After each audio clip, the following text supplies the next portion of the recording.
안녕하세요. 애청하는 채널에서 많은 힘과 위로를 받는 40대 여성 구독자입니다. 겨우 가슴속에 묻어둔 사연을 공개하는 것이 좀 부담이 됐지만 하늘에 있는 오빠에게 작은 위로라도 전해주고 싶은 마음에 이렇게 용기를 내봅니다. 네, 맞습니다. 제가 여러분들에게 드릴 이야기는 저희 오빠에 얽힌 사연입니다.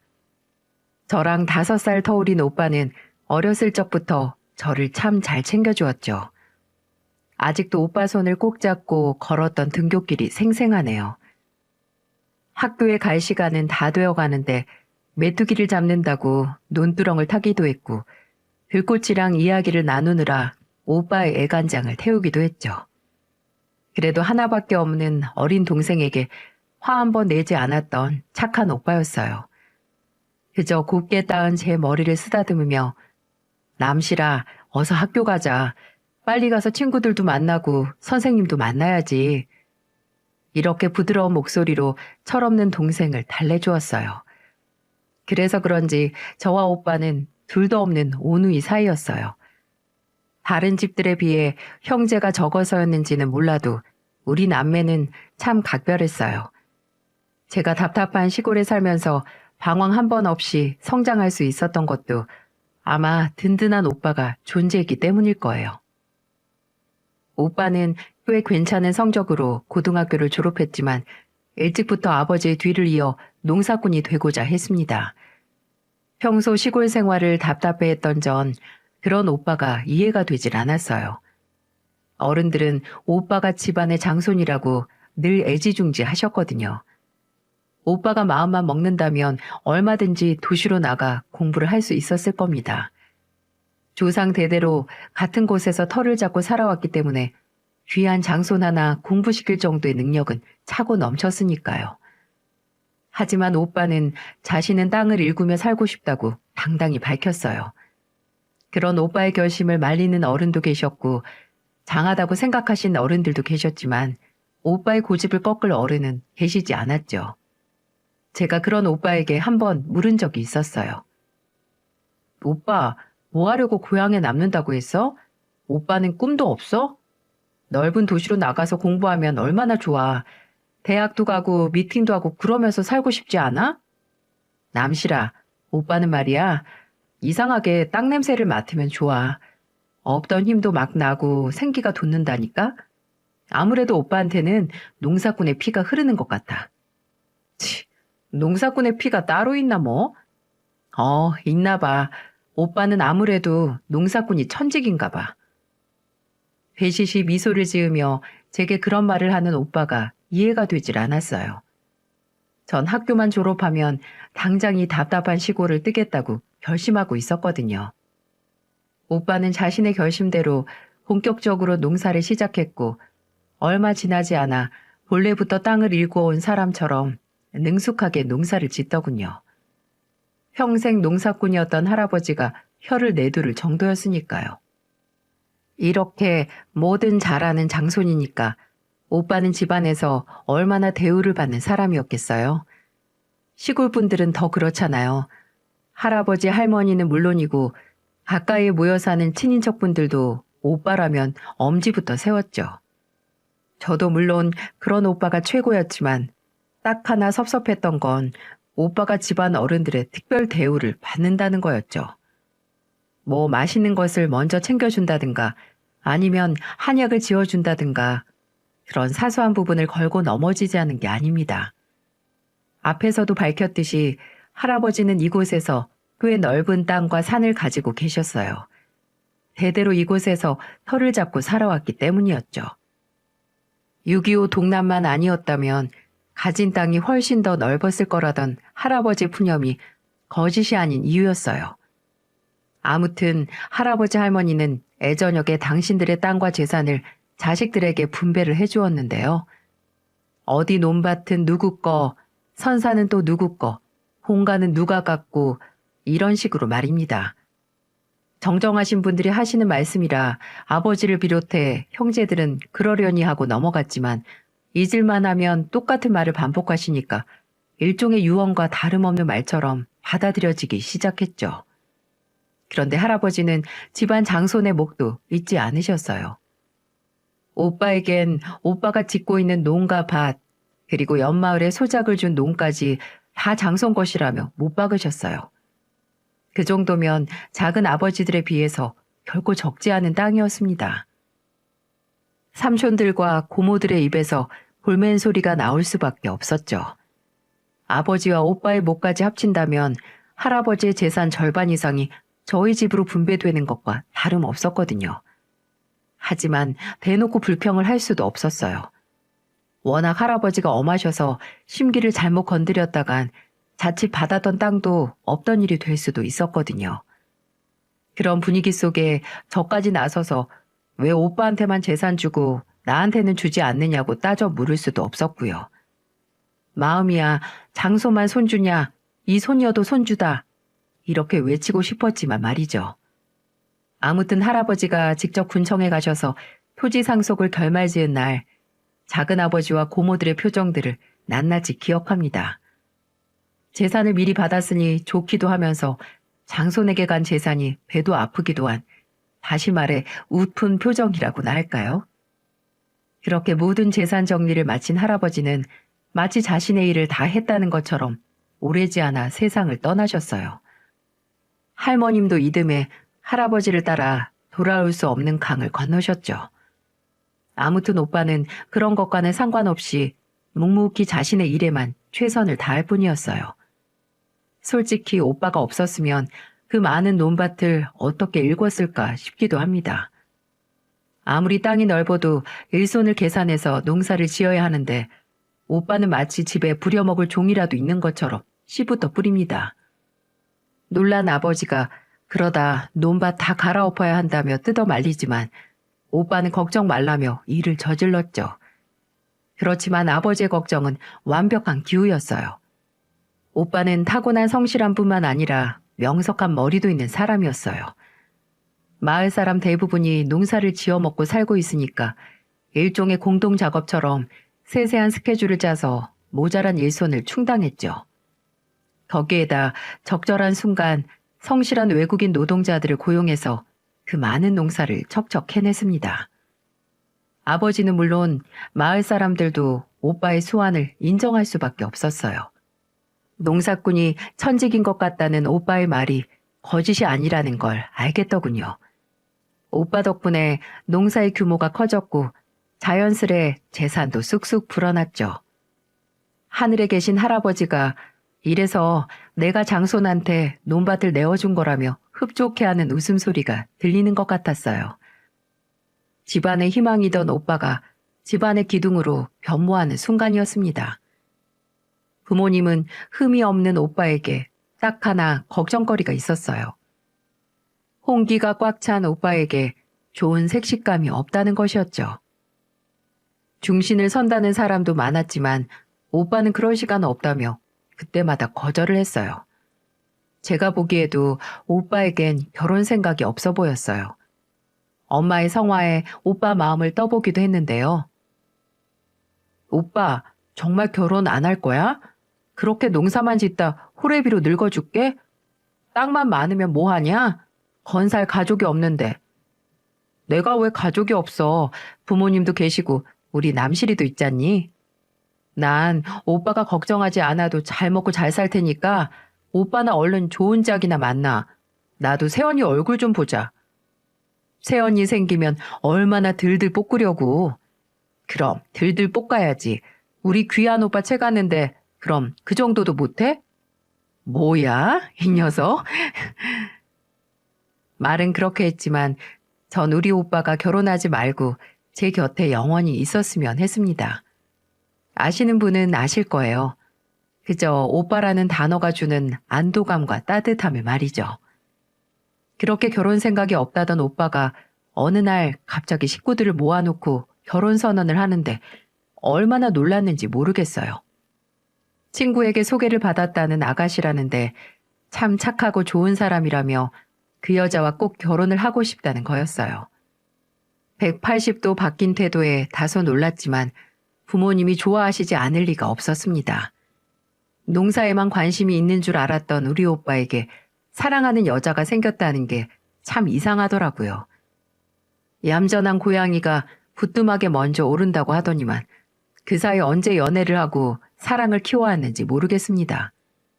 그리고 얼마 뒤 오빠는 부모님에게 소개시켜주기 위해 집으로 그 여자를 데리고 왔죠. 그렇게 저도 예비 올케님을 처음 보게 되었는데요. 이런 표현이 어떨지 모르겠지만 그 여자 얼굴을 처음 본 순간 사나운 살쾡이 한 마리가 생각나더군요. 저는 한 번에 알겠더라고요. 인상이 보통이 아니었어요. 순한 우리 오빠 딱 잡혀 살게 생겼다. 이런 위기감이 대번에 들었죠.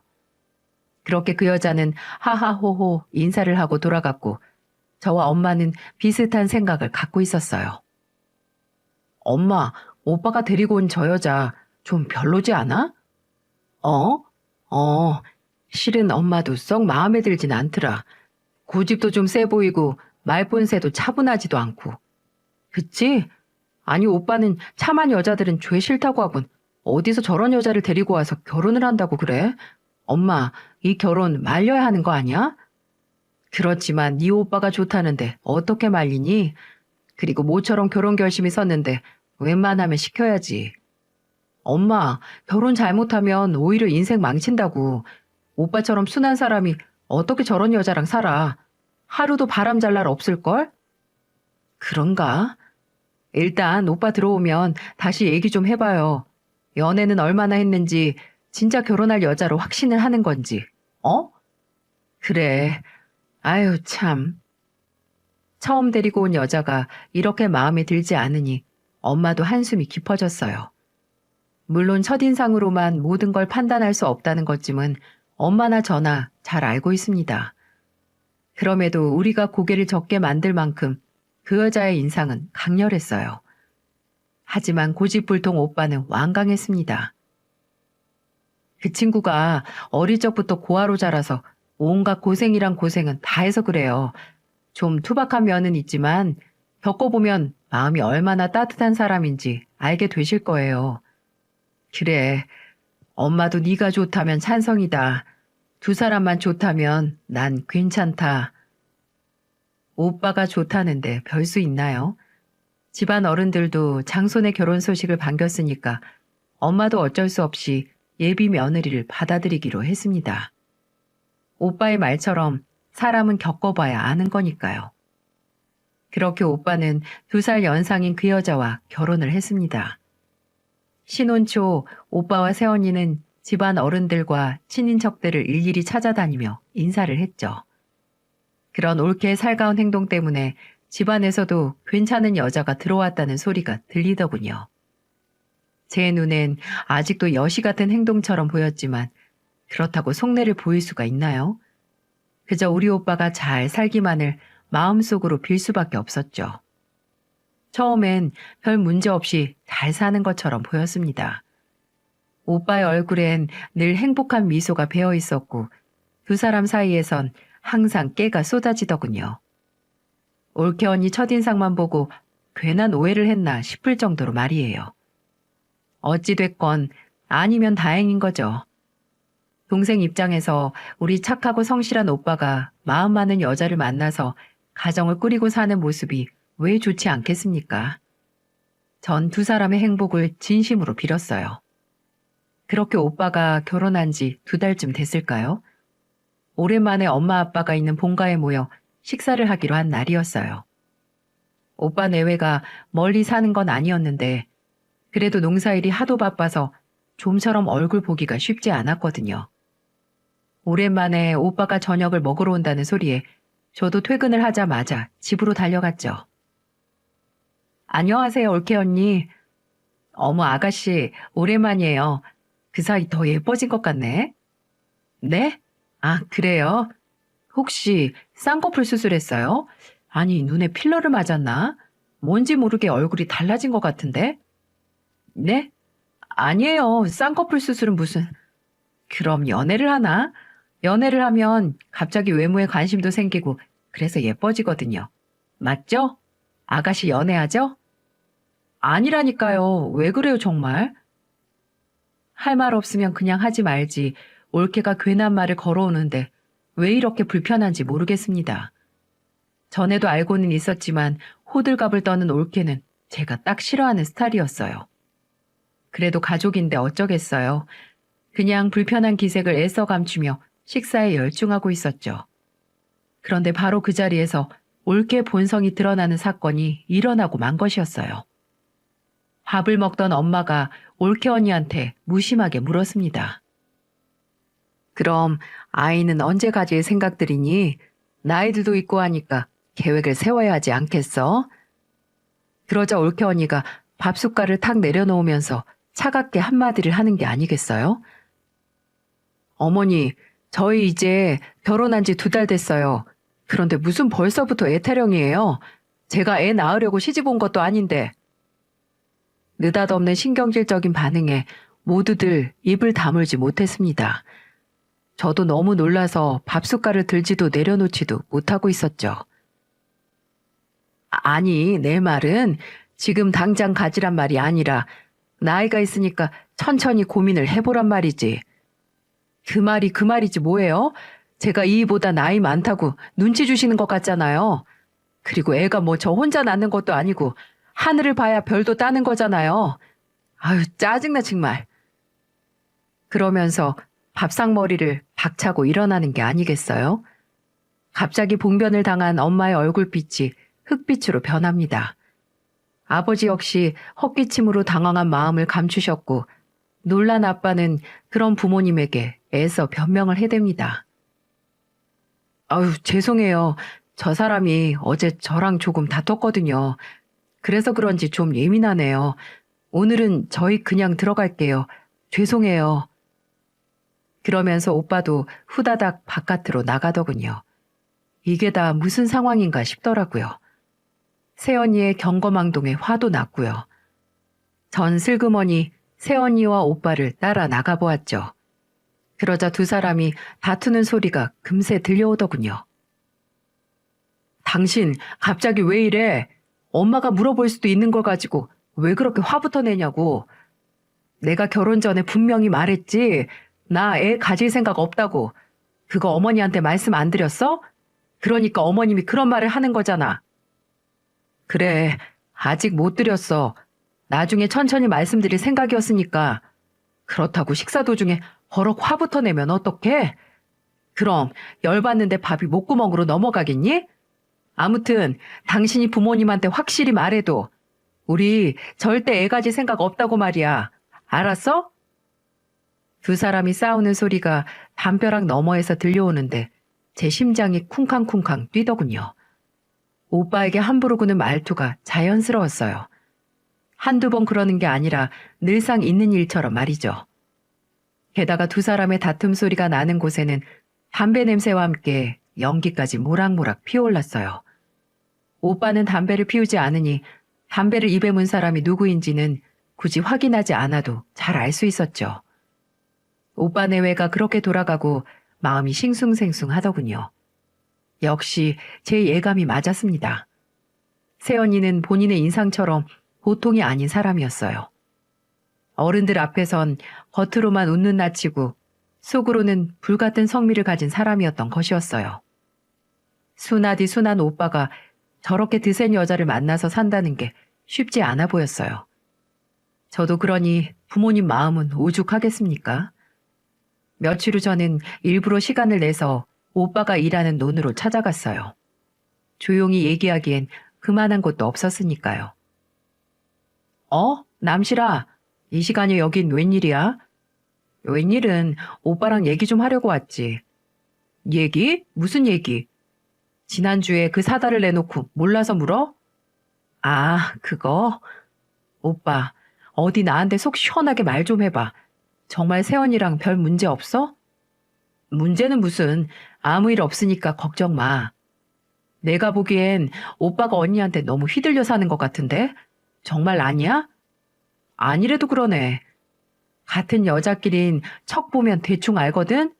올케 언니 진짜 보통 사람 아니야. 지난번에 엄마한테 짜증낸 일이 아니었더라도 난 올케 언니가 보통 성격이 아니라는 거 대충 눈치채고 있었어. 오빠 성격으로는 절대 감당할 수 없을 텐데? 진짜 2 사람 별일 없어? 그래, 임마. 별 걱정을 다 한다. 그 사람이 좀 튀는 구석은 있지만 나한테는 잘해. 말을 좀 거칠게 하는 건 있는데 속마음은 정말 따뜻한 사람이라고. 지난번 일도 엄마한테 전화해서 사과도 드렸고. 그러니까 그런 걱정 말고 너나 어서 좋은 신랑감이나 찾아봐. 그래? 확실하지? 오빠의 진짜 속사정을 들어보고자 했지만 오빠는 올케 언니와 아무 문제 없이 잘 산다는 말만 반복할 뿐이었어요. 이러니 제가 뭘 어쩌겠어요? 그저 그 말이 사실이길 바랄 수밖에 없었습니다. 부모님도 며느리가 밥상머리에서 짜증을 부린 사건을 조용히 덮고자 하셨어요. 하긴 자랑할 일도 아닌데 이런 일을 못하러 말씀을 하시겠어요? 하지만 그렇게 그 일이 차츰 잊혀질 때쯤 또 하나의 사건이 터지고 말았죠. 비가 주룩주룩 쏟아지는 밤이었습니다. 늦게까지 TV를 보다가 까무룩 잠이 들려고 하는데 핸드폰에서 메시지 하나가 오는 게 아니겠어요? 새벽 1시가 넘은 시간에 메시지를 보낼 사람은 없었는데 말입니다. 궁금증을 참고 핸드폰을 열어봤더니 오빠가 아니겠어요? 메시지 내용은 이랬습니다. 남실아, 오빠 지금 집 앞인데 혹시 안 자고 있으면 문 좀 열어줄래? 괜히 엄마 깨실까봐 초인종을 못 누르겠다. 아니, 이게 무슨 소리입니까? 왜 오빠가 이렇게 늦은 시각에 집 앞에 있다는 걸까요? 저는 오빠가 보낸 문자를 확인하자마자 후다닥 대문을 열었죠. 그리고 현관 앞에 웅크리고 있는 오빠를 보았습니다. 비에 흠뻑 맞은 오빠는 무척 초췌한 모습이었죠. 오빠, 왜 이러고 있어? 이게 무슨 일이야? 문자 봤구나. 우선 목소리 좀 낮추자. 부모님 주무시는데 깨시겠다.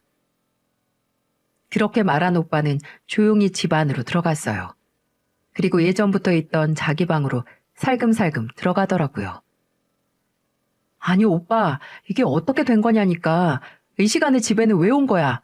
언니는? 그게 좀 사정이 있어서. 무슨 사정? 설마 올케 언니한테 쫓겨나기라도 한 거야? 진짜 그래? 아니 그게 아니고 내가 읍내 친구들 좀 만나다가 늦었거든. 근데 얘가 잠이 깊이 들었는지 당최 문을 열어주지 않네. 그래서 하는 수 없이 엄마 집으로 온 거지 뭐. 남실아, 어차피 나 내일 해 뜨자마자 논에 나가야 돼. 잠깐만 눈만 붙이고 나갈 거니까 너도 신경 쓰지 말고 어서 자. 한눈에도 거짓말이라는 게 티가 나더군요. 오빠가 거짓말을 잘 하지 못한다는 건 어릴 적부터 잘 알고 있었거든요. 아무래도 새언니랑 크게 싸운 것 같았습니다. 아무리 그래도 이렇게 비가 쏟아지는 날에 남편을 내쫓다뇨? 성실한 우리 오빠가 무슨 큰 잘못을 했다고 이렇게까지 하는 걸까요? 속이 부글부글 끓어서 견딜 수가 없었어요. 그래서 전 오빠에게 물었죠. 오빠, 요새 새언니랑 무슨 일 있어? 부부끼리 싸울 수도 있고 다툴 수도 있는 거잖아. 그러지 말고 나한테 살짝 얘기 좀 해봐. 우리 원래 비밀 없는 남매였잖아. 어? 아니야, 별일 없다니까. 괜히 엄마한테 이상한 소리 말고. 오빠 말 무슨 뜻인지 알지? 손까지 회회에 저어가며 아니라고 극구 부인을 합니다. 하지만 오빠의 표정만 봐도 분명 무슨 일이 있다는 걸 알 수 있었죠. 전 조만간에 올케 언니를 만나 따져야겠다 다짐을 했어요. 이런저런 생각으로 잠이 들지 않더라고요. 오빠의 결혼 생활이 정말 행복한 게 맞는지 의심스럽기도 하고 새언니라고 들어온 여자에게도 딱히 신뢰가 가지 않았습니다. 그렇게 한참을 뒤척이다가 타닥타닥 창문을 때리는 빗소리와 함께 잠이 들었는데요. 어스름한 새벽에 퍼뜩 눈을 떠보니까 오빠는 벌써 나가고 없더라고요. 아직도 비는 그치지 않았는데 오빠는 무슨 논의를 하겠다고 그렇게 일찌감치 나간 건지.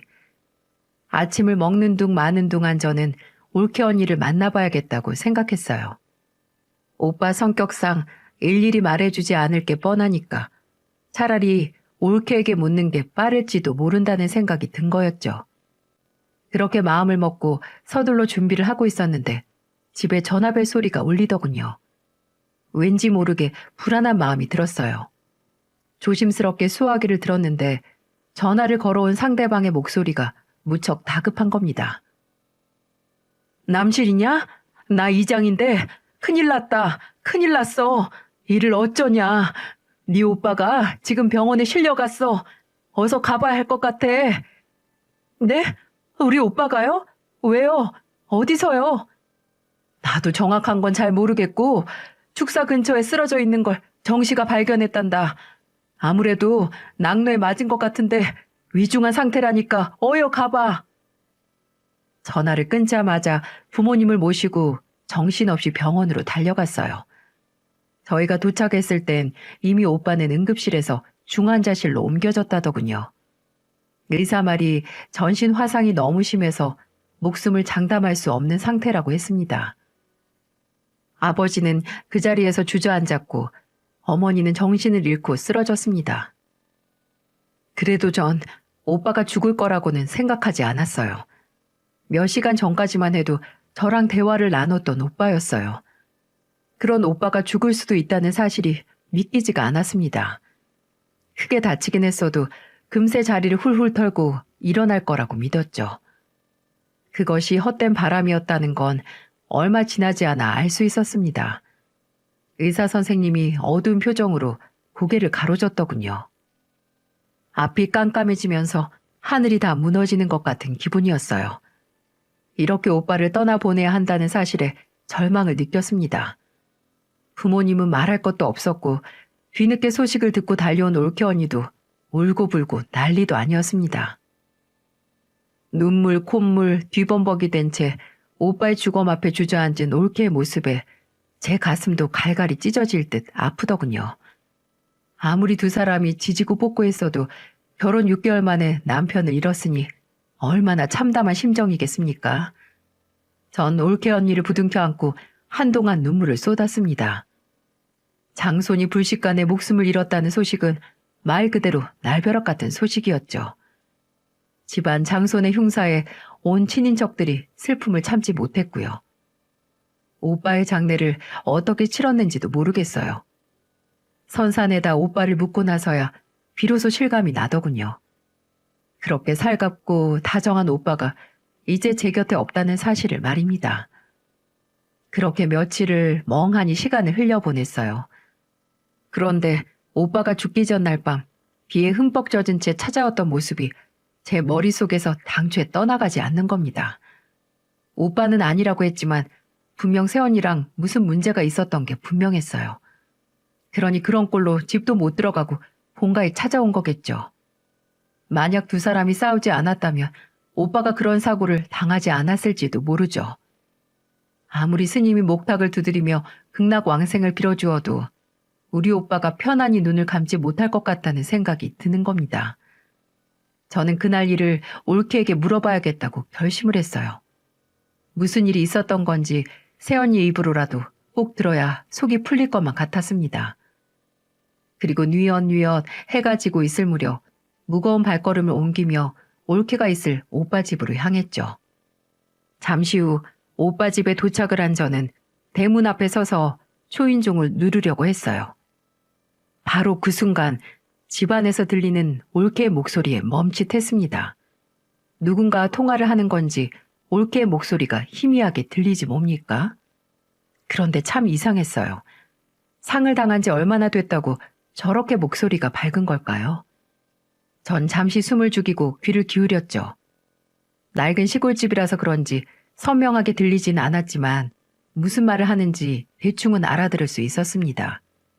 올케 언니는 밝은 목소리로 까르르거리며 통화를 하더라고요. 나 완전히 로또 맞았잖아. 글쎄 어디서 뭔 소리를 들었는지 나보고 막 뭐라고 하는 거야. 그렇게 못 믿을 거면 집 나가라고 막 대들었지. 그렇게 내쫓았는데 그 다음 날에 벼락 맞을 줄 누가 알았겠어. 세상 참 요지경이지. 아무튼 그 사람 명의로 된 논밭이 얼만데 게다가 생명보험금도 있잖아. 그게 전부 다 내 거라니까. 다리가 후들거리고 심장이 나댔습니다. 제가 제대로 들은 게 확실하다면 새언니는 남편의 죽음을 슬퍼하는 게 아니라 오히려 기뻐하고 있었어요. 오빠를 떠나보내며 흘렸던 그 눈물이 전부 다 거짓 눈물이었던 겁니다. 전 그 자리에서 풀썩 주저앉을 뻔했지만 겨우 마음을 진정시키고 집으로 돌아올 수 있었습니다. 그리고 밤새 깊은 고민을 할 수밖에 없었죠. 올케 언니의 의도는 틀림없이 불순했습니다. 진심으로 슬퍼하는 게 아니라 속으로는 오빠의 재산을 상속받는다는 기쁨에 취해 있었으니까요. 이런 여자를 진정한 사랑이라고 믿은 미련한 오빠입니다. 첫인상부터 딱 알아봤었는데 오빠의 결혼을 끝까지 뜯어말리지 못한 제가 너무 원망스럽더라고요. 하지만 그런 올케 언니에게 복수할 방법도 없었어요. 언니가 진심으로 슬퍼하지 않았다고 해서 감옥에 집어넣을 수도 없는 노릇 아닌가요? 게다가 제가 들은 게 잘못 들은 거라고 우기면 그뿐입니다. 고작 제가 할 수 있는 거라곤 그런 올케 언니의 머리채를 뜯는 게 전부겠죠. 너무나 분하고 억울했어요. 착한 오빠의 인생은 그 여자를 만나고부터 잘못되고 만 겁니다. 이 일을 어떻게 해야 할지 고민만 하고 있는 상태로 며칠이 또 지났어요. 그러던 어느 날 올케가 부모님께 충격적인 선언을 하더라고요. 죽은 남편이 자꾸 생각나서 도저히 이곳에서는 살 수 없겠다는 거예요. 그래서 조만간 이곳을 떠나 다른 곳으로 이사를 갈 거라는 거였죠. 오빠가 죽은 지 한 달도 안 됐는데 말입니다. 마음이 헤집어질 대로 헤집어진 부모님이 무슨 말을 더 하겠습니까? 남편도 잃고 혼자 남은 며느리가 멀리 떠나겠다는데 특별히 말릴 생각도 명분도 없었죠. 그저 알아서 하라는 말뿐이었어요. 올케가 제게 이렇게 말하더군요. 웬만한 물건은 다 놓고 갈 거니까 아가씨가 봐서 필요한 거 있으면 어머님 댁으로 옮겨 놓으세요. 냉장고며 세탁기며 거의 다 새 거니까 쓸만할 거예요. 아, 집에 컴퓨터도 있는데 그것도 아가씨 쓰려면 쓰던가요. 선심을 쓰듯 말하는 올케 주둥아리를 찢어버리고 싶더군요. 이 여자가 받은 오빠의 유산은 얼추 계산해봐도 6, 7억대가 너끈히 넘어갈 겁니다. 개발 소식이 왕왕 들리는 땅값이 오르기라도 하면 훨씬 더 넘겠죠. 로또를 맞았다는 올케 한호성이 귓가에서 떠나질 않습니다. 당장 손톱을 세우고 저 여자의 얼굴을 긁고 싶었지만 꾹 참았어요. 감정적으로 대처하기보다는 제가 할 수 있는 일이 뭐가 있을지 차분하게 찾아봐야겠다는 생각이 들더군요. 여기저기 남몰래 상담도 해봤는데 돌아온 대답은 법적으로 제재할 수 있는 방법은 아무것도 없다는 말뿐이었어요. 제가 설령 올케 본심을 알았다고 해도 도의적인 문제일 뿐이지 법으로 저촉되는 건 아무것도 없다는 이유였죠. 낙심한 저는 오빠 집에서 가져온 컴퓨터를 뒤져보기 시작했어요. 혹시 오빠의 마음을 알 수 있는 뭔가가 남아있지 않을까 싶은 마음에 작은 흔적도 일일이 들여다보기 시작했습니다. 그런데 그 컴퓨터 속에서 우연찮게 어떤 파일을 하나 찾게 되었는데요. 그걸 열어본 순간 전 경악할 수밖에 없었습니다. 아무개 이름으로 온 그 파일에는 올케의 사진과 개인 신상 같은 것이 잔뜩 들어있었어요. 사진은 올케가 다른 남자와 다정한 모습으로 숙박업소를 드나드는 모습이었고 개인 신상은 올케의 과거 행적이 고스란히 담겨 있었죠. 전 충격을 금하지 못했습니다. 이는 아마 오빠가 전문적인 곳에다 올케 뒷조사를 의뢰한 결과물 같았어요. 놀라운 건 올케는 이미 결혼 전부터 깊이 관계하고 있는 남자가 있었고 결혼 후에도 그 관계를 유지하고 있었다는 사실이었죠. 그 파일에는 그 남자 주고받은 문자 내용도 있었어요. 그 내용을 살펴보니 올케는 오빠의 재산을 노리고 의도적으로 접근했고 오빠와 위장 결혼을 한 것이었어요. 결국 올케는 오빠의 재산에만 관심이 있었고 올케의 마음은 전혀 다른 남자한테 가 있던 것이었죠. 올케의 진짜 모습을 알게 된 전 방바닥에 주저앉아 통곡을 했어요. 바보 같은 오빠는 그것도 모르고 저 불려시한테 홀라당 넘어가 버린 거죠. 그래도 이렇게 뒷조사를 의뢰한 걸 보면 중간에 올케의 의심스러운 정황을 알았긴 했던 모양입니다. 오빠는 나름대로 차곡차곡 증거를 모을 셈이었던 거죠. 그러다 올케와 큰 다툼이 일었고 그날 불행하게도 그런 비극을 맞이한 겁니다. 혼자 얼마나 소가리를 했을까. 나중에라도 올케 진짜 모습을 알았으면 제게라도 의논을 했으면 좋았을 텐데 끙끙 앓았을 오빠 얼굴을 생각하니 눈물이 멈추질 않았어요. 절 더 기함하게 만든 건 올케의 과거였어요. 그 여자는 이미 금융사기와 혼인빙자 사기로 전과가 무려 12범에 이르렀고 현재도 수배 중이라는 것이었어요. 참 기가 막혔습니다. 이런 여자를 자신의 반려자라고 철석같이 믿었을 오빠가 너무나 불쌍했어요. 전 이 모든 사실을 부모님께 알리고 곧바로 경찰에 신고를 했습니다. 그리고 이사 준비를 하던 올케 집 대문을 두드렸죠. 어머, 아가씨, 어머니, 웬일이세요? 올케, 혹시 어디로 이사 간다고 했죠? 저요, 서울로 가려고 하는데요. 갑자기 그건 왜요? 아, 서울요? 그런데 이거 어떡하죠? 서울은 안 될 것 같은데요? 네? 그게 무슨 소리예요? 알아듣게 설명을 좀 해봐요. 올케가 서울이 아니라 교도소에 갈 것 같아서요. 교도소는 개인 물품은 반입이 안 되니까 그냥 빈손으로 가시면 되겠네요. 그러니까 싸던 짐은 그냥 다 푸세요. 뭐라고요? 그러자 엄마가 눈을 껌뻑이고 있는 올케 머리채를 휘어잡더군요. 야, 이년아, 네 년이 감히 우리 아들을 잡아먹어? 내 이년, 오늘 한번 죽어봐라. 어머니, 이거 왜 이러세요? 엄마의 억센 손에 머리털이 잡힌 올케가 마당을 몇 바퀴나 돌았는지 모르겠습니다. 신고를 받고 출동한 경찰이 도착을 해서야 겨우 떼어놓을 수 있었죠. 올케 신분을 확인한 경찰은 곧바로 올케를 연행해 갔습니다. 우리가 알던 올케는 이름도 가짜, 나이도 가짜, 과거도 전부 가짜였습니다. 이미 여러 사기죄로 얽혀있던 그 여자는 곧장 수감이 되었고 재판에 넘겨져 실형을 선고받았어요. 그 여자의 내연남도 공범으로 죗값을 받을 수밖에 없었고요. 그리고 저희는 곧장 오빠의 결혼 무효 소송을 진행했어요. 그 여자의 수법에 당한 사람이 많아서인지 이 또한 무리 없이 승소할 수 있었습니다. 하마터면 오빠의 모든 재산이 그 사기꾼한테 전부 넘어갈 뻔했는데 오빠의 컴퓨터에 들어있던 그 여자의 실체 덕분에 최악의 상황까지는 막을 수 있던 겁니다. 물론 이렇게 한다고 해서 죽은 오빠가 살아 돌아오는 건 아니죠. 그 여자가 직접 오빠를 죽인 것도 아니지만 저희 가족은 그 여자가 죽인 것과 다름없다고 생각을 하고 있어요.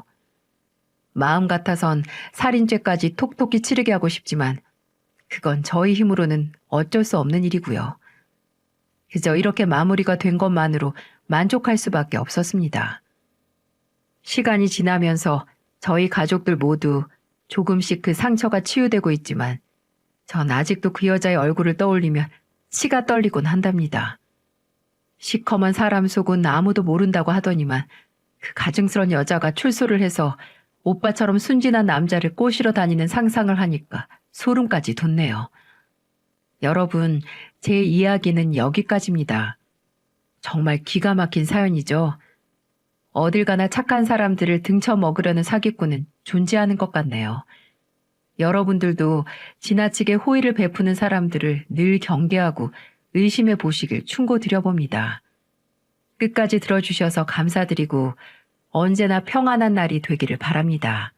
감사합니다.